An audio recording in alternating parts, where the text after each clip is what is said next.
Party people, welcome to another edition of For the Players. My name is K-Murdock. This is Harvey Newman. We are your hosts with the most. I'm sorry, I haven't said that in a long time. Like, that's pretty cliche, but you know. No, it sounds good when you say it. Yeah. Well, I appreciate it because it definitely sounded pretty corny coming out my mouth. But y'all get what I'm trying to say. Like, we are here with the I don't want to say we have the most information, but there's a lot of knowledge on this show. Usually from you, I'm the one kind of receiving it, much like the audience, Harvey, because you are the person who this has been your life, working in games professionally, of course. The last almost two decades? Would you say? Over 2 decades over already. 2 decades, yeah.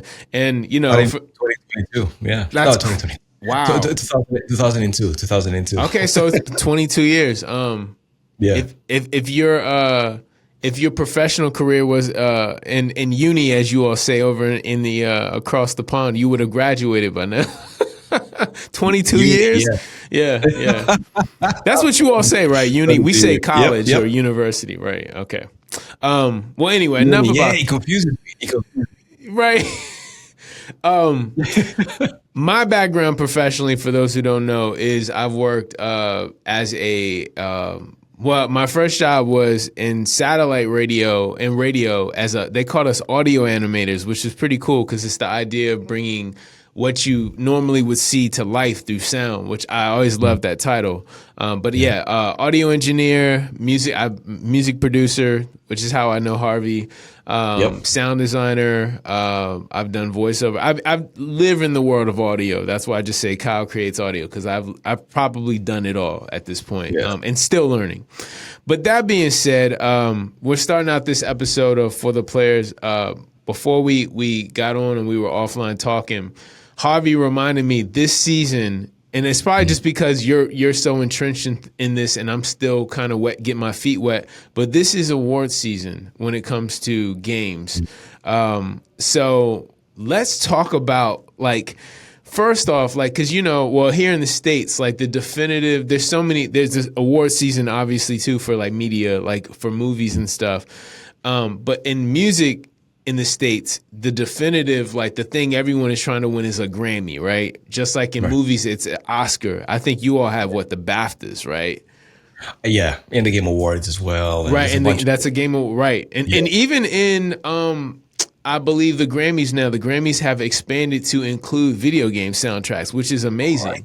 Yeah, because video game soundtracks sound just like film soundtracks at this point because of technology and some of the composers that get hired, But that being said, in your experience with these Game Awards, and I know some have been around for a while, some are still popping up.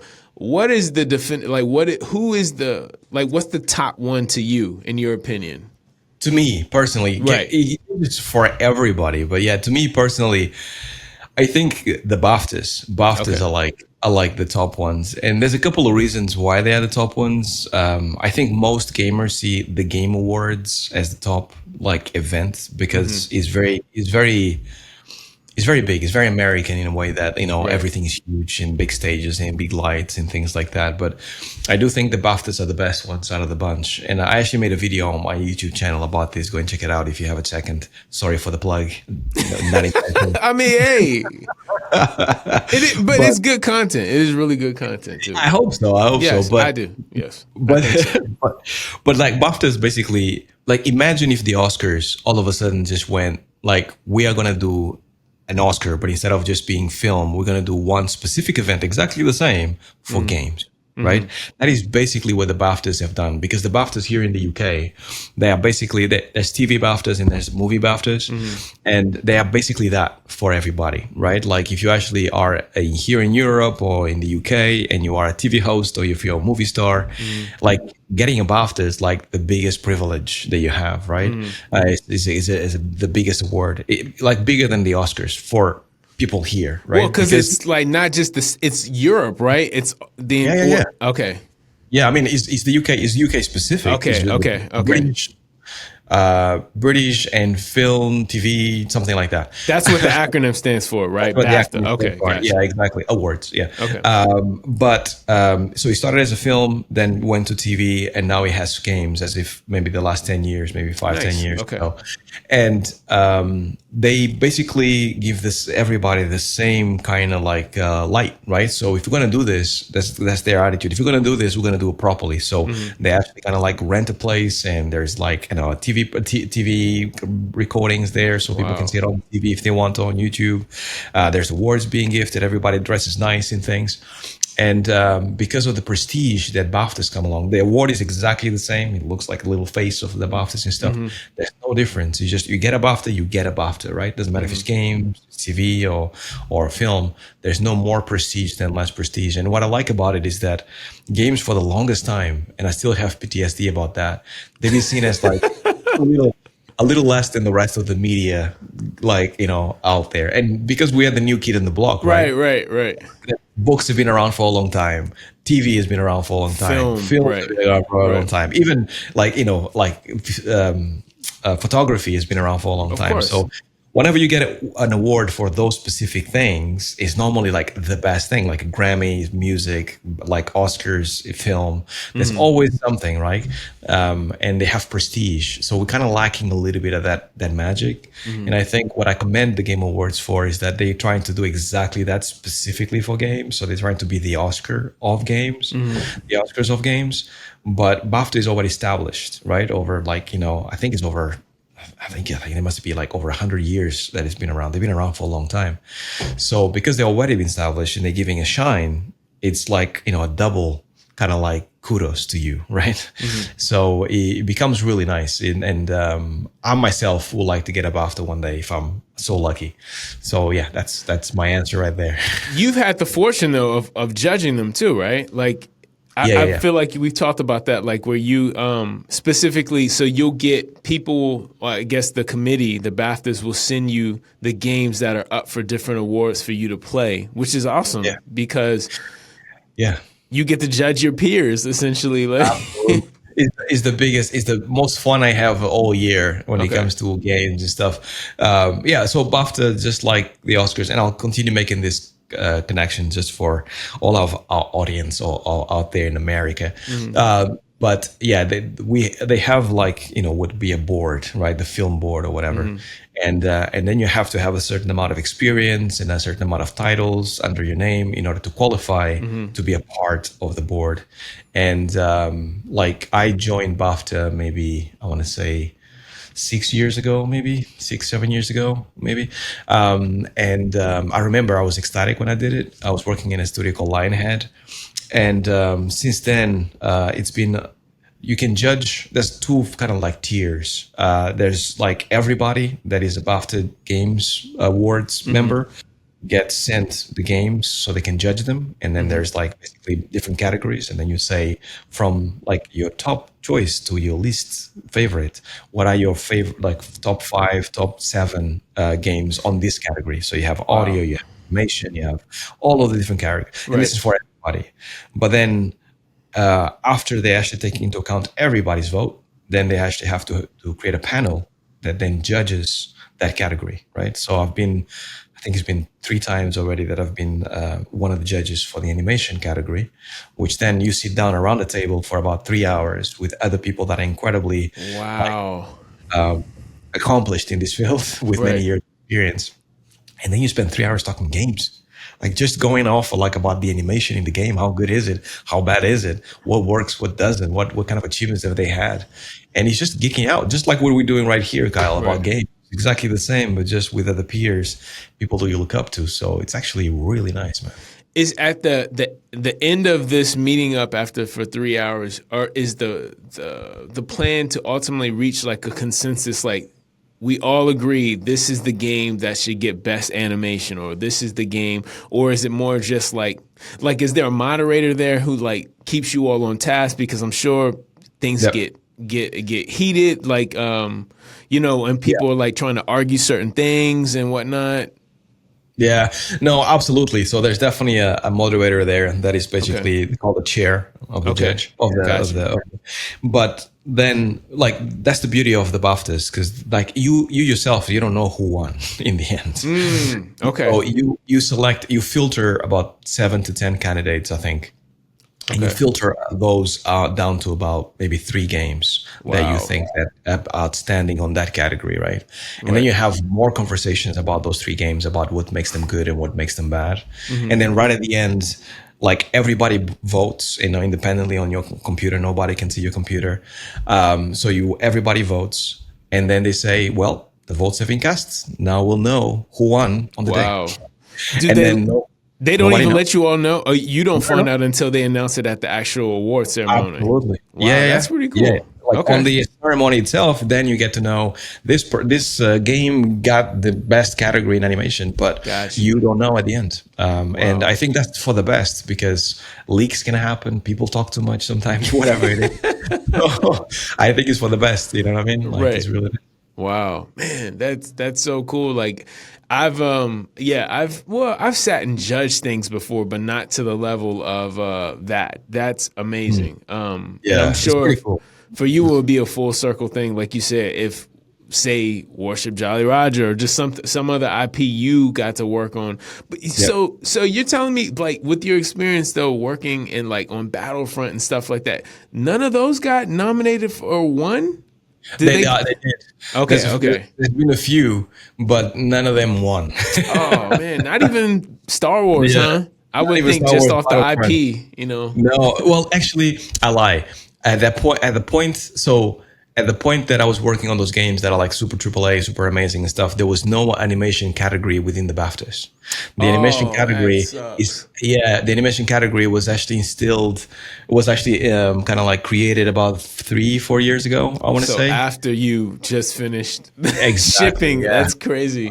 So actually, it was 3 years ago, because I was part of the first judging panel of the animation thing. So it was three Wow. years ago. So I think it was 3 years ago, I want to say. But yeah, like this is why nothing got nominated, nothing got BAFTAs. But for the longest time, myself and the peers actually discussed about when the BAFTAs kind of came along. We're like, wouldn't it be nice to have a animation category, because we deserve some shine as well. So before it was just like it was just like one award, like this is the game of the year. Now it's like subcategories: best animation, best composition, best. You No, know, how no, is it? Okay. they had those categories. They just missed animation. They had audio. How? I know they had narrative. They had, but they didn't have animation, which is something that vexed us all. We're like, oh, I got chunked. You know That what I mean? doesn't make any sense to me. I mean, because I don't know, like maybe I'm just partial, but when I think of video games, was this magazine big in Europe? Like we used to read one called Game Pro. Was that Game Pro. Yeah, I remember that. Yeah. now? Game Pro was I guess was easy to remember because easy to decipher as far as their ratings because they would have 5 categories and hopefully somebody in here or who listens to the show can because I can't remember them all, but basically it was kind of broken down to like sound, graphics, gameplay, That's it. replayability and stuff like that. It was 5, and I used to remember the rating system was a face, and if it was really bad, the face looked like sleepy and sad. But if it was hot, the face looked like it was all red and it was like about to explode. Like, Oh man, yeah. that reminds me of the '90s so much. Early Yeah, 2000s, totally, 90s, totally, totally. 100%. Yeah, but it made sense and it was easy Made to sense. decipher. You know, Yeah, yeah. exactly. Like the Source magazine with the 5 mics with a Yes, hand, pretty right? much. Yeah. So Same thing. Yeah. so for me, like when I think about games, I kind of rate that like this the even to this day in our 40s, my friends are always like, "What? How them graphics and stuff like, or how Right. does it sound?" Exactly. So it's pretty, I don't know. Yeah. It's amazing to me that they did not have animation category. Animation. Yeah, no, Yeah. they don't. They don't. And if we do this well, Kyle, and hopefully, Warship Jolly Roger actually does well and really gets released, and then is a massive success. Anybody that has been nominated for one of the categories is not allowed to judge or be a part of that Oh, year. so if they don't call you, that's a good thing, maybe. If they don't call me, I'm like, wait a second, maybe. No, but yeah, that's basically what it is. But fingers crossed, man. I would love for us all to kind of like get into some type of stage after all this hard work, and Right, then right.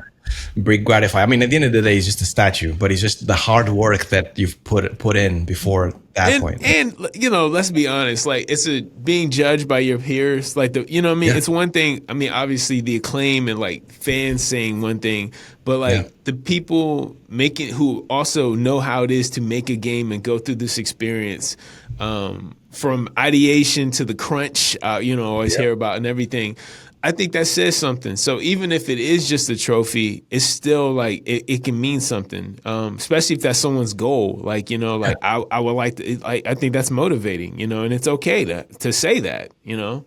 Agree. I couldn't agree more. And the people that I actually judge with, I mean, I have the utmost respect. So Okay. I feel like when they do it, when they select a panel to judge a game or a section of the game, I think that they select the best people, the people that actually know the Nice. most. And Nice. and like this is why I know I rate them so highly at BAFTA, Right. because it's not Right. about like what is the audience like, what are the community saying in Right. relation to this game? Is it popular? So if it's popular, it's going to win it for sure. Right. It's not so much that way. It's very much about the experts. What do the experts feel about this game, given the technicalities of it? How much achievement, how much thinking outside the box and stuff. Like Right. last year or this year was Hi-Fi Rush. They won the animation award. And that's crazy. And we talked about it last episode. The studio is now closed. Like, Yeah, all that talent, all the wow. animation talent that made all that game, and it looks like magazine. It looks like animated, like 2D animated and Right. stuff. All of that is just basically jobless now. It's sad. It reminds me. So I mentioned, I think in our last episode too, like the company I work for, media company prior to obviously working with Proxima was called Vice, and a pretty big company, like worldwide known. And Vice had a really popular show that came on Showtime, like on cable, and it won every year. Will win Emmys, which big TV and film awards. And Vice, I think, over the course of the TV show running, no TV show had won as many Emmys as Vice, to the point that, like, if you go in the studios, there would just be Emmys in the corner hanging out. Like, I mean, people just almost like, yeah, we got another Emmy, and they put it there. But the company got rid of and shuttered the show at basically the height of its popularity last year. So it just goes to show you, like, awards are great, but they don't always mean like something's going to sustain, Exactly. So you can't take it for granted, because you never know. So Absolutely, man. It's just sad. Who gets to keep all the Grammys as a member? Really, like, Look, what I didn't wanna get know. one. I worked on this show and got to say, like, I worked on an Emmy, winning show, but I didn't get an Emmy for that. I have an Emmy, but it's not for that. And I damn No. sure, yeah. And You do? yeah, I keep it in my What? studio. Tell us the story. Tell us the story. Before I came to Vice, I was working at my alma mater, the university I went to while I was here in the States, Howard University. Very famous, like, in the States for some of the people that have come out of it. But so when I was at Howard, the last project I did, I got to work on a short PSA, public service announcement. And basically it was about, like, promoting a story about COVID, because this is happening right around when the pandemic was hitting. And we did it in the midst of, like, we were trying to do this production in the midst of, like, everything shutting down. And it was hard. We did it very guerrilla style, like, everyone was masked up, very safe. So we put it out. It was about the pandemic and also about voting for the election cycle that was happening in 2020. And next thing I know, the director, I got to work on it doing production, and the director was like, we got nominated for an Emmy. And I was like, what? And she's like, yeah, we got nominated for an Emmy for the thing we did. Like, and I was like, oh, that thing we did over, like, the course of a weekend. It was so short, it was small, but it was really impactful and people liked it. And next thing I know, then she's like, hey, we won. I was like, what? She's like, yeah, so you're an Emmy-winning producer now. I was like, what? Amazing. Yeah, so, but then the catch was, I was like, whoa, where do we get the statues? And she's like, they cost money. Like, so she's like, so she's like, here's the link. They'll put your name and what you won for in the statue, but it costs $400. Oh wow, you have to pay for it. I didn't know Yeah, this. so my wife, at first, to be honest with you, I was not going to do it, but my wife was like, how many times is this going to happen to you? Like, so don't take it for granted. Pay the money, get the placard and the statue, and I did. So yeah, I'll have to take a picture. Maybe we can put it in the show notes. Oh, please do, please do. Along with the actual piece that won. It was like a video. Yeah. Connor, our editor, will be able to actually add it in. Yeah. YouTube. So you just never know. But it's funny. I never thought I'd win for me, especially because doing music, I thought my goal was to win a Grammy. It still is. Yeah. Okay. But at this point, I'm just happy to be working. Like, you say they give Grammys now to games, right? Like, yes. Yeah. So this game is going to be the one that you're going to get a Grammy for that audio production. And, we'll see, man. I mean, Roger. I can't wait to have Johnny come on and talk about the score he's making, because I think there's so many elements of this game that really, to me, I mean, we're not reinventing the wheel here, but we are presenting something very fresh. And I think one of the coolest things, which attracted me to this project when you first told me about it, was that you wanted to go this way as far as the audio and the sound. And having Johnny come on and his score, I think is going to help attract people and also be like, yo, make the game more memorable, because people are going to be like, oh, that game was so dope because it sounded like nothing I'd heard before. On top of all the other stuff that we're trying to do that is like, again, iterating off of things that have been done and just approaching it from a fresh perspective, Agree. I couldn't agree more, man. If we pull this off, I think it's going to be very special audio-wise. Yeah. I think people will love it. So fingers crossed, man. Yeah, for sure, man. Well, you mentioned the BAFTAs. What are some of the other gaming awards that, you paid attention to, and where do they rank? To me, you said BAFTAs are the top. Personally, that's for you. Yeah. I agree. So I think that so there's a couple of them that I think, like, I hope they come back, because last year, last year was not the best. Game Awards last year, right? December. For all those listening right now, you probably saw the Game Awards last year, and I think the presenter does a really good job, and he's an incredibly well-connected kind of dude. Who's it? Is it Jeff Keighley, right? Keighley, yeah. So he's really cool, and he genuinely loves games. And I remember, for sure. He's an OG, man. He's been around for a long time. Absolutely. So I remember seeing his doc on Valve and how he actually was there, kind of like interviewing them and asking them questions and like for Half-Life and stuff. So he's 100% a gamer. Like, he loves games, and the Game Awards wouldn't exist without him. So major kudos to them. But I think there's always a balance with these awards. You can tell, even as an audience, that they need to make money so they can actually do the next one next year. Right. But then they also need to give love to the awards, to the people making the awards. Right. I think from the previous year to last year, the swing was so heavy towards like the people actually financing the awards, that actually the developers, the people making the games, the people actually, the heroes of why these games exist, got so little shine. It was very much like, and the award goes and they will say a name and then it will be like, next. And then for the best audio, the award goes for this person or for this studio, and then next one thing. And it was like just basically going through them as if like, it was a factory in a way.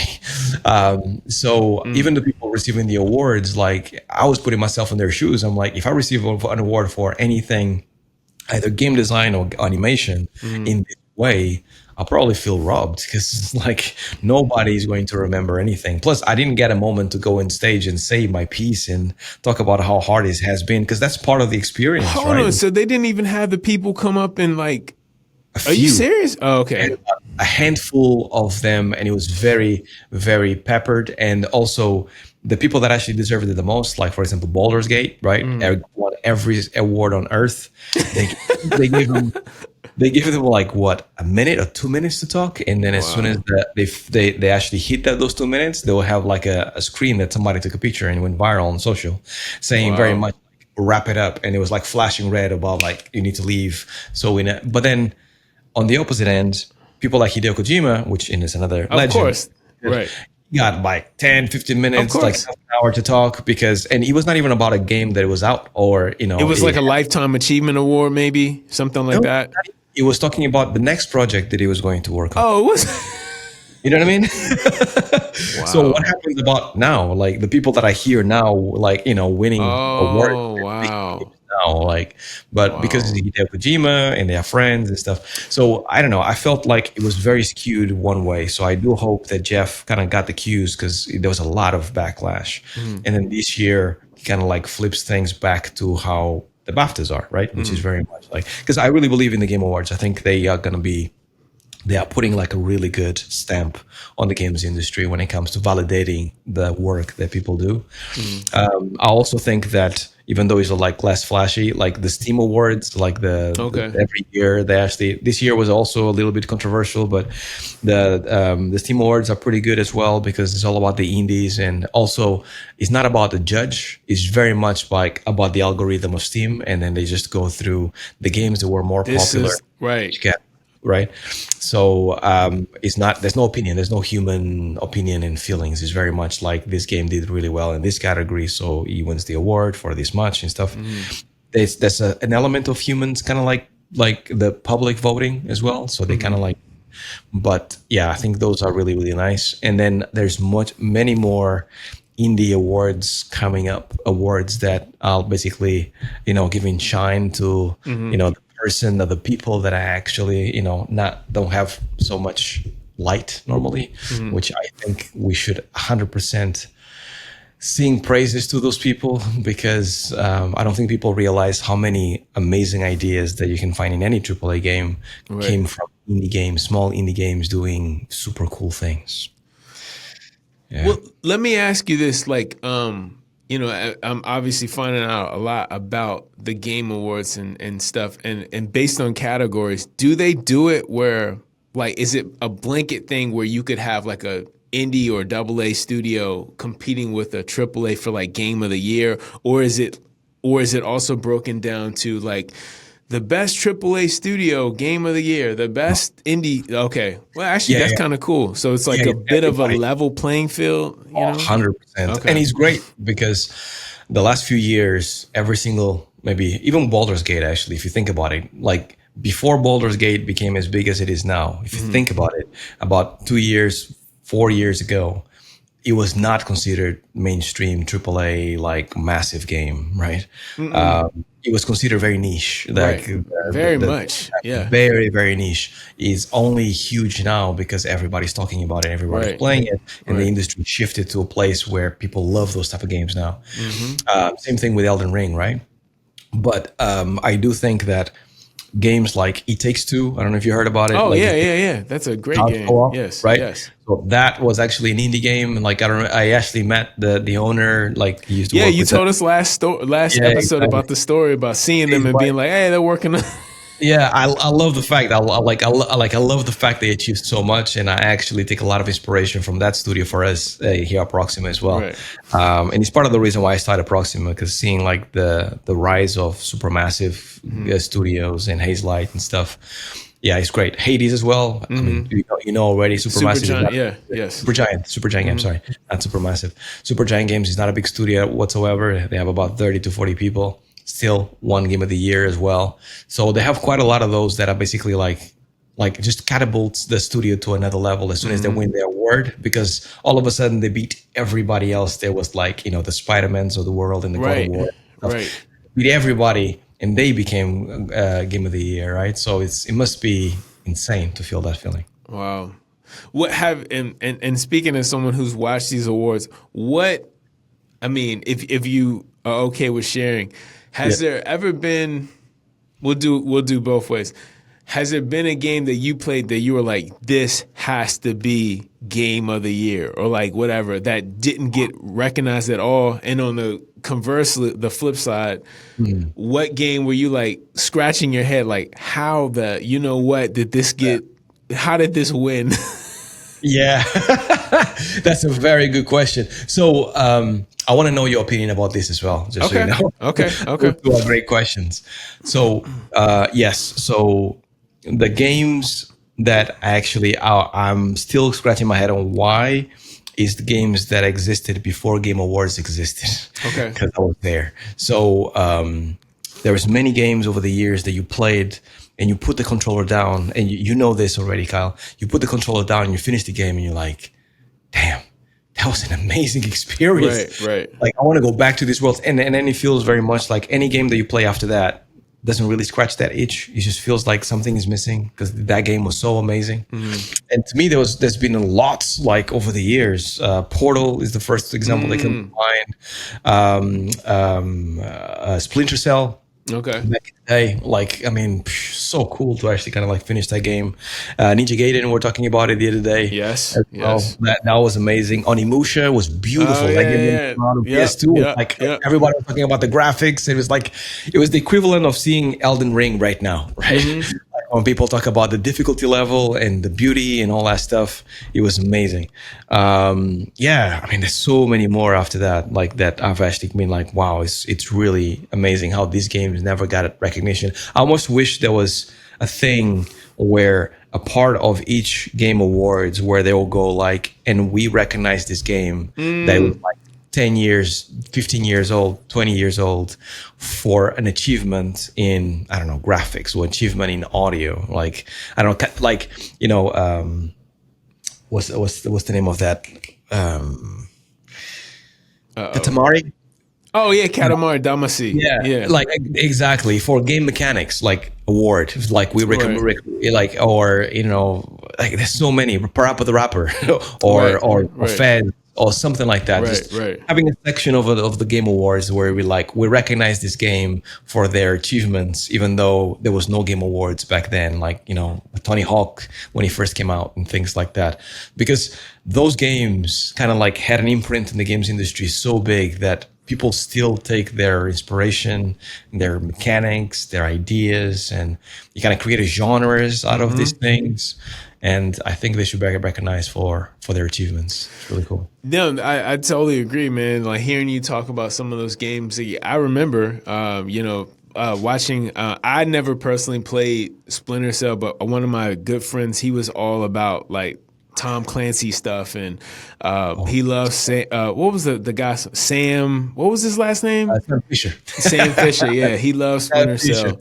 Like, actually, a small addendum before I forget, Kyle. Apologies for actually interrupting, but I remember, like, I was working as a QA for Xbox Live, and it's another story that I'll tell later point. But we were actually testing Splinter Cell before the game came out, because we were doing, like, you know, like before it goes live, you need to actually do this checks and stuff. We played it for a whole week. It was the first game that you could actually listen to basically what your teammate was doing. So it was live, was online, all live and online games was a new thing. Right. And me and you were playing, right? And there was two people, and at some point they kind of created this mechanic that you kind of like put the hands like this, and then the other character comes in and then goes off and vaults like vaults them up. Yeah, that was the new mechanic. So you had to co-op like in the game, right? And at some point, I had to hide in the bush, and this other person was actually by the wall and was just like, "I'm waiting for you, man." And I was actually talking to them, and I had an AI, an NPC, like an AI like surrounding me right by the bush, and I was trying to keep quiet to not make any noise. And the guy that I was playing was like, "Are you listening? Are you hearing me, Roger? Can you hear me? Can you hear me? Reply." And I was like, I can't talk right now. And just because of that, the AI just fucked me up like big time. It was like, oh, who there? And it, Game over. Game over. And it was one of those moments that you die, but you feel so amazed with the game. You're like, I can't believe this shit just happened. I genuinely felt I was inside the game, and I was fearful for my life, because I was so like trying to kind of keep quiet. I mean, nowadays it's normal, but back then it was such a big thing that to me was like amazing. But once again, another feature that actually was invented there, and then new games kind of like have it. It's just normal because you know you play online. So yeah. Anyways, I just want to add that because that was a moment that I was like, "Damn, this game's that's perfect, man." I'm just hearing you mention some of those games. It reminded me of like seeing certain things in games for the first time. Like I remember, of course, after The Matrix came out, What was that game? Max Payne. There was a game Max called Payne. Bullet Storm. Yeah. Everyone wanted that effect of like the slow mo dodging the bullets and stuff. It became such a trope, like a lot quick time action events or whatever, like where people have to hit the X button at the same right time to finish the animation. And now that stuff is just commonplace. Like it's just Well, that's actually the perfect example of games that came previously affecting games nowadays. Right. You know of the QuickTime event. Yes. Right. That's the inception of the QuickTime event. Right. Wow. Like there's a moment of slowness. If you pick God of War nowadays, you have the X. Of course. Right. And then you have to press it. Sometimes it slows down, sometimes it doesn't. But the slowness in pressing a certain amount of buttons to actually react to it, that is basically the inception of it all. Wow. Yeah, especially Max Payne. Max Payne was Max huge. Payne. Yeah, because honestly, the only other thing that I knew I had to do like button input that was like that procedural was actually Tekken. I used to play in Tekken. The character King. Yeah. I tried to do all his chain throws like that ended with what they call the muscle buster, and it was almost impossible. I could only do it in the practice mode. I could never do it in match because people would like break out or like mess me up. But yeah, that's the only time I can remember having to be like hit it right on this. Like when you see this muscle start to flex, you have to hit the X button and then hit this button and then so quick time events, man. It's crazy.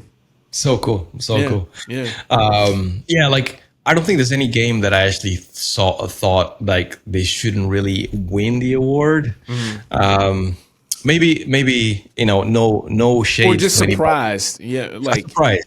Right. No shade to anybody, but like I think Overwatch. And like I say this as an animator that when I saw Overwatch for the first time, like it blew my mind for so many reasons because the animations were incredibly like polished to like a Pixar quality, which I never seen.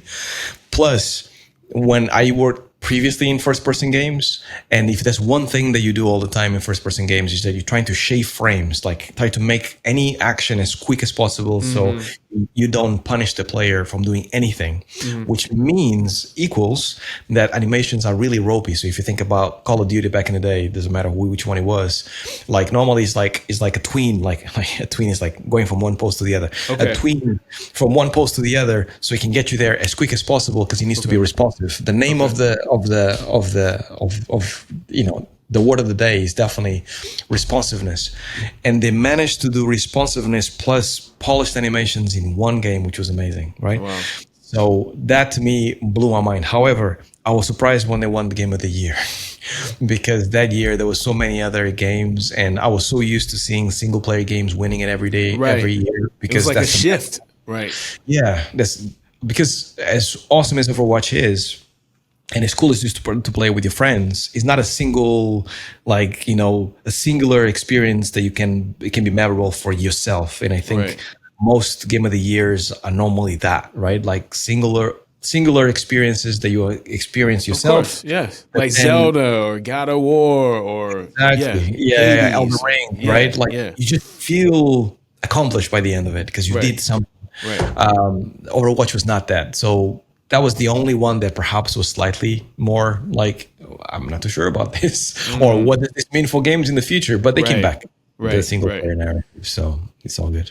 Yeah, well, I wonder now, like seeing that trailer for Concord, like which very much looks like the next iteration of that, And I know that game seems to have a little bit more of a story narrative kind of weaved in. But I wonder if we'll be interested to see when that comes out, like if that winds up, racking up awards. Yeah. I hope I always wish them the best for any of the game development team. I know people that work there. Okay. So shout out to Dave, by the way. He works there. Really cool technical animator. But yeah, like you never know, man. Like, when it's the first thing of something like Overwatch, then everybody's like amazed with it. But then, things that come in later inspired by the same, normally don't hit the same way. So let's see. What about you, man? What are yours? Because I'm curious now. Oh man, it's I feel so bad because my friends clown me all the time because they're like, dude, now you're working in games, but you barely even play games like that. Like honestly, like Yep. let me see. Last year, I would say the game I had the most fun playing. Man, I got to think of a new game because a lot of times I'm gaming from behind, as I like to say. Like I didn't play, for instance, Ghost of Tsushima came out like right at the onset of the pandemic, but I didn't play it until the top of 2022, and like that was one of the first games I've ever platinumed in for my PlayStation because I was Beautiful like. game. The game was amazing. Like to the point I thought about it, I was like, maybe this summer I'll go back and start it over again, and I'll play because I play very like a shinobi, like a ninja. Like I would sneak into the camps. This time I was like, F it, I'm gonna go in and stand off and just like kill everyone. Just call them out. Yeah, and which I love. I love that aspect Make of it. You literally have a formal show off. You know, you see him like the sword comes out the hilt, the sheath, and so man, okay. So what did I play last year? Man, I'm be honest with you. I didn't even play the games that were like I didn't play the latest Zelda last year. I have it, but I haven't played it yet. You need to, man. It's great. I know. I didn't play Baldur's Gate. I wasn't. You know, I respect it, but that's not really my game per se. It's fine. Yeah. Yeah, I gotta think. I think last year I was still playing finishing Valhalla from Assassin's Creed, and then Mirage came out, which I got into. And then I played from the year before Ragnarok, God of War Ragnarok, and I played Spider-Man, which came out in 2019 or 2018. So I'm That's like, true. I'm what about Lifetime? What'd you say? What about Lifetime? Like a game that you thought like this? Oh, Lifetime! Oh, my crazy. God. Deserves Okay. Game Award. Chrono Trigger was like was a big game changer for me. Chrono Trigger. I was all about anything Square soft before Square Enix, like Final Fantasy 3. Well, they called it 6, I think, in Japan, but he was 3 here. Came out, and I love that game. I think this year is the 30-year anniversary of that game, which is crazy because I remember playing it my freshman year of high school, which is kind of making me feel old. But Mass Effect was another one. Like, how can I forget Fallout? Fallout was a game changer for me because, like, and those are. I fell out of love, no pun intended. I fell out of love with Fallout when Fallout 76 came out. When they tried to make it, you were just talking about how Overwatch kind of changed the game as far as making things that were like more expansive to multiplayer and trying to build that. When they tried to put that in like games that like Uncharted and like building it, even Last of Us, I know that was supposed to have like a multiplayer mode that got killed, right? Some things don't need that. And so even with Fallout, I know there's a huge community that loves it. Like I had a lot of friends who were like, I can't believe you didn't play 76. I just couldn't get into it. It's a very singular personal experience for me. Like I love going through the wasteland playing myself. And so Fallout 3 which was based in Washington, D.C., which I'm from, really hit home for me because I was like, yo, obviously not to they took certain artifacts that I knew from living in DC, like the subway, the monuments, and then they put that Fallout post-apocalyptic touch on it, and it just made it really cool. And man, I remember playing that game like literally. I would wake up and play that game until like I needed to eat, and the only time I would stop was to use the bathroom. Yep. We've all been there, man. I 100% agree. I understand that. To the point, like my girlfriend at the time, she was a nurse. So she would go off to the hospital to work in the morning. And I told this story before somewhere else, but I was so embarrassed that there was a couple days I just played Fallout all day. And I was like, I timed it. I had a reminder so that I knew what time she would get home. I would literally maybe 10 minutes before she get home, go and act like I took a shower and changed my clothes. And when and then when she walked in, I act like I was booting up the PlayStation again. And she was, Yeah, she was like, "Oh, what did you do all day?" And I was like, "Oh man, I just worked on music. I ran some errands. I'm lying my ass off. I was sitting there the whole time playing Yeah. Fallout, and and literally I didn't eat anything. My stomach is literally like making audible sounds Yeah, yeah. because I just could not stop playing that game. I was addicted, dude. So yeah. I get it, man. Like 100%. Like that's really funny. Like when I look at Elden Ring right now, I actually feel like going back in time and having that time because that's exactly. I've Give done it that, back man. to me. Like, because if I had that time, I would 100% complete Elden Ring because that's the kind of player I was. Like Fallout, the same thing. I mean, how many times do you die, and then you actually throw the controller down, thinking like you just rage quit. Yeah. yeah, I'm done with this game, and then 2 minutes go past. You're like, nah, I'm gonna I do it gotta again. try it again. Yeah. Yep.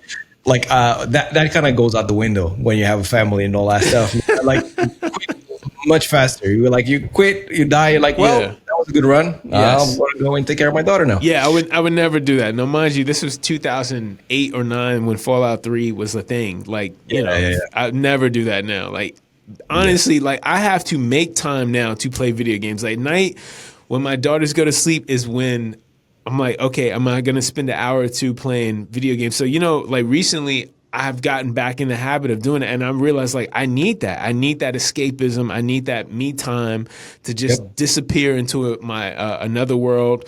And the game I'm actually playing right now, just keeping par with playing a lot of older games.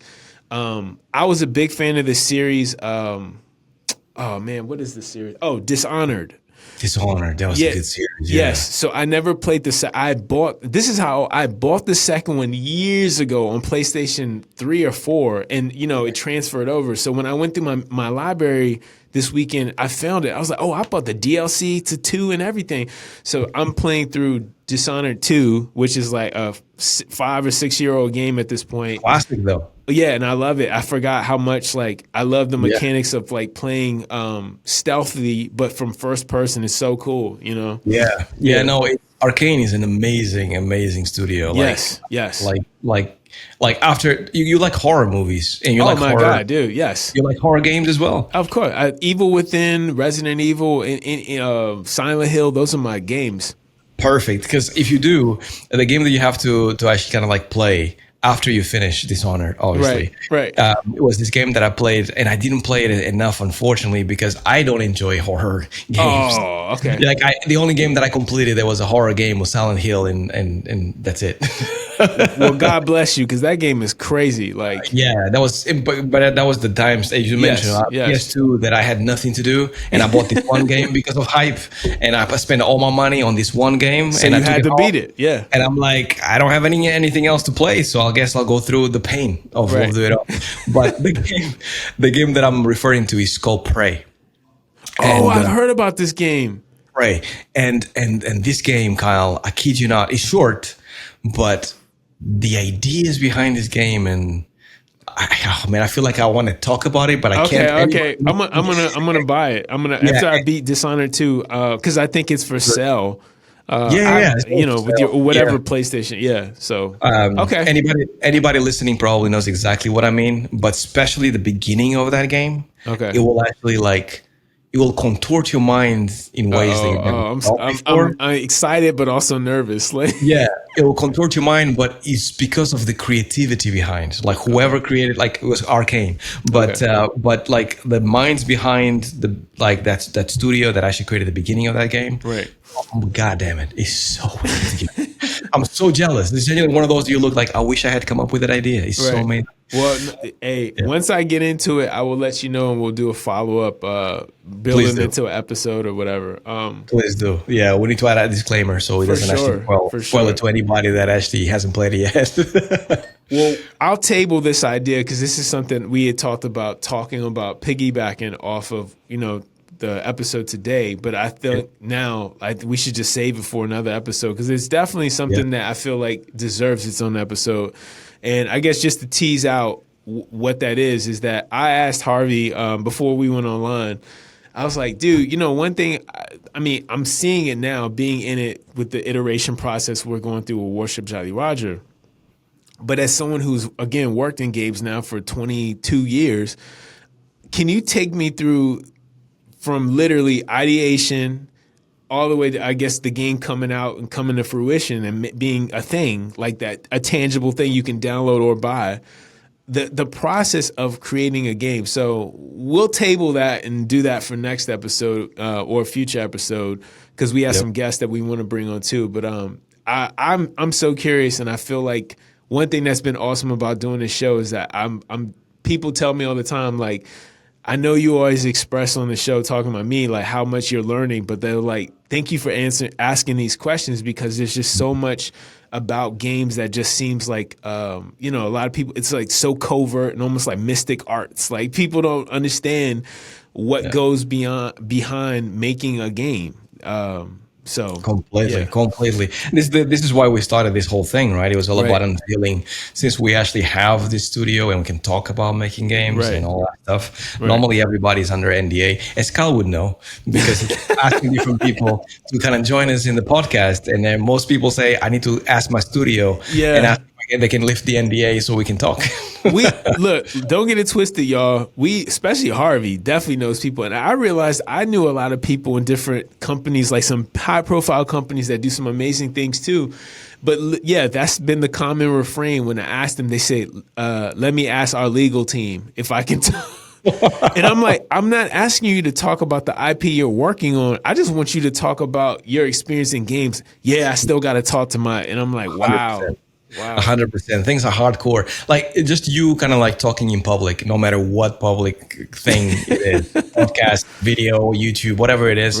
Like companies get really nervous immediately because like, especially if you're not one of the CEOs and people that have been trained, media trained and stuff like that. I get it. That makes sense.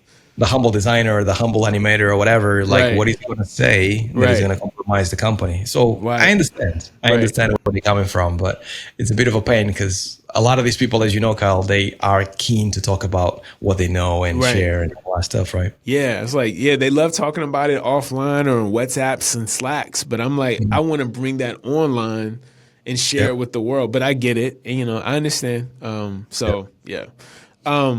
Well, cool, man. As always, Harvey, it's awesome. We do this show. We do it for you all. We play games as much as we enjoy making them. Harvey's been making them for a lot longer than I have, but so far making this game has been awesome. And man, we do this for the players. So we hope you all enjoy. And I think one thing we mentioned last show too that we would love to put out to you all is if you have any questions for Harvey, for myself, I'll do what I can to answer anything game related, but audio related, I can probably talk a little bit more. But regardless, we encourage you to interact and let us know what you think of the show. And, I guess the podcast way is to leave a 5-star rating. I don't really care. About that per se. I'm just happy to do this show. So if you are enjoying it, let us know, Absolutely. We want to hear from you as well. For and sure. Like we are a small podcast. We're just getting started. Hopefully we have big dreams and all that stuff. But at the moment, for sure, getting that connection with the listeners, with the viewers counts a lot. Even if you're just like the one comment about like, good job. Whatever it is. You just took the time to leave a comment, however short or long. It's all good. Thank you for listening, Absolutely. So, no Absolutely. doubt. Well, till next time, y'all. Peace. Peace.